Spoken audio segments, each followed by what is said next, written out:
ఎప్పుడు వచ్చిండ్రు మీరు? 7కి వచ్చినాము, మళ్ళీ పోయినాము, మళ్ళీ వచ్చినాము.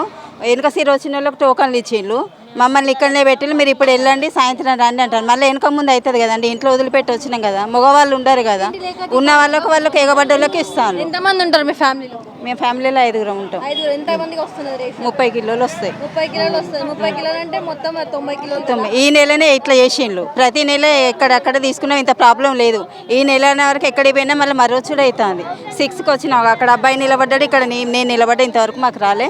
ఇప్పుడు వెళ్ళిపోండి అని అంటాను. ఉన్న వారికి ఏమని అంటే లేదు అని అంటాను. ఎంతసేపు నిలబడతాం ఆడవాళ్ళని చెప్పండి. 4 గంటల వ్యక్తి సబ్జీలు వేసిపోయినా. ఎన్ని గంటలకు వచ్చిండ్రు మీరు? 4 గంటల వ్యక్తి పోయినా గంటకు అత్తలేడని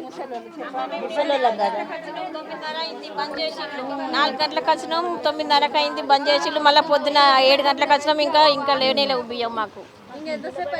2 గంటలకు బంద్ చేద్దాం అంటాడు. ఆ టోకన్ లైన్ ఇచ్చేది తెలియదు, ఏం తెలియదు.